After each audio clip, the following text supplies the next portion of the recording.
Imagine replacing your mailbox again and again, only to see it crushed each time by the same patrol cars.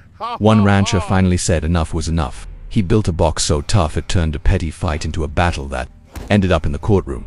The sound came first, a sharp hollow crack that cut across the open land like a gunshot. Curtis Delaney didn't need to look up from the workbench in his barn. He knew that sound all too well. The crunch of his mailbox meeting another bumper.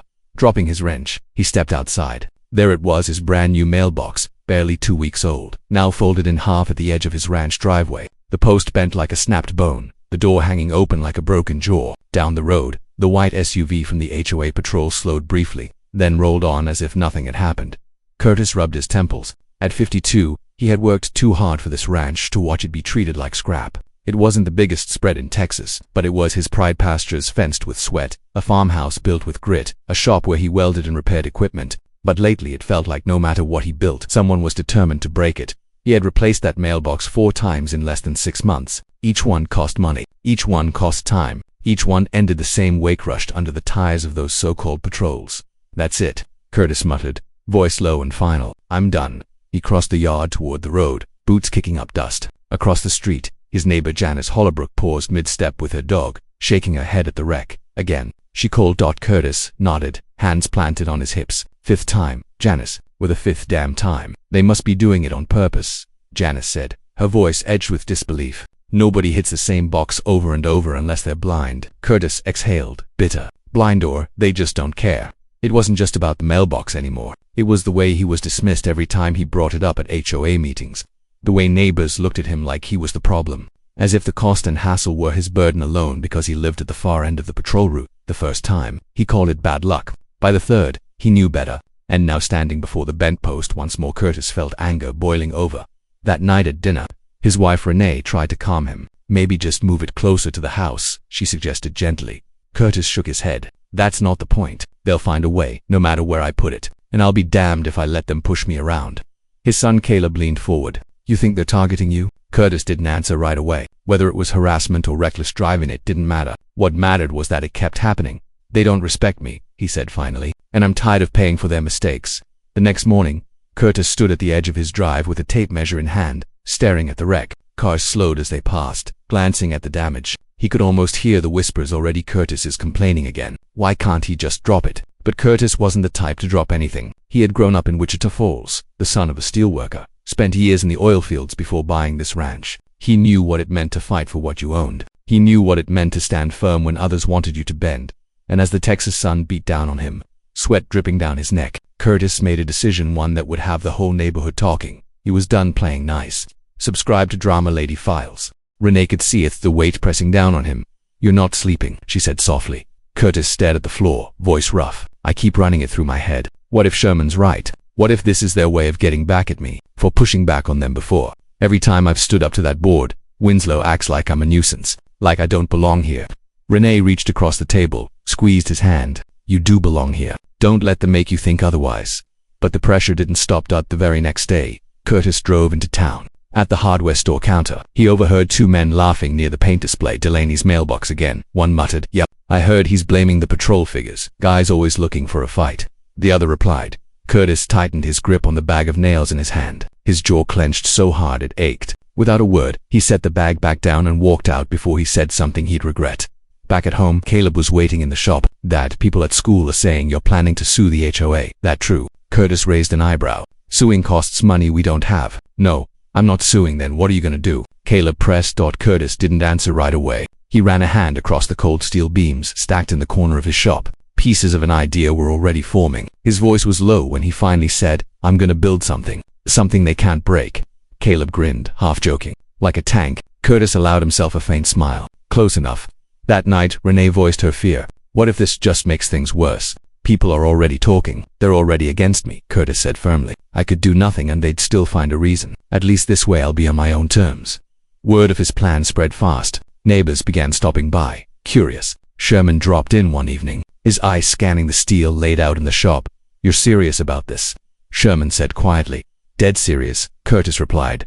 Won't they say you're setting a trap? Curtis gave a humorless laugh. Let them. I'm not setting a trap, I'm setting a boundary. There's a difference. The tension in the neighborhood wasn't quiet anymore. People were taking sides. Some admired his grit. Others whispered that he was dangerous. The HOA board, instead of calming the storm, fanned the flames with Gregory's dismissive attitude. By late spring, Curtis had made up his mind. He was done waiting, done replacing, done being ignored. The shop behind his farmhouse became his war room. Every night after dinner, he pulled on his gloves, flipped down the welding mask, and let the sparks fly. The sound carried across the pasture, sharp and deliberate, like hammers in a blacksmith's forge. Curtis wasn't new to hard work. Years in the oil fields and long nights repairing ranch equipment had built these hands. But this project was different. This wasn't maintenance. This was armor. One Saturday, Caleb wandered in with a soda in his hand, eyes wide. "Dad, what exactly are you building?" Curtis lifted his mask, sweat streaking his face. "A mailbox they'll never forget." Caleb laughed nervously. "You're serious?" Curtis pointed to the steel plates stacked on the bench. "Does this look like a joke?" Beneath cedar planks, Curtis was welding a steel skeleton. The frame would sink 3 feet into concrete, reinforced with rebar. On the outside it would look rustic, harmless, a regular country mailbox. But inside, it would be a fortress. Renee walked in, towel still in her hands. "Curtis, you really think this is the answer?" "I know it is." She crossed her arms. "And what if someone gets hurt?" Curtis set the torch down, looked her straight in the eye. "They've been hurting me, Renee. Every time they plow through my box, they're telling me my property doesn't matter. If they hit this one, they'll finally feel what I've been feeling." The room went quiet, except for the hiss of cooling metal. "I just don't want this to turn into something worse," Renee whispered. "I'm not looking for worse," Curtis said gently. "I'm looking for peace. But sometimes, peace only comes when people know they can't push you anymore."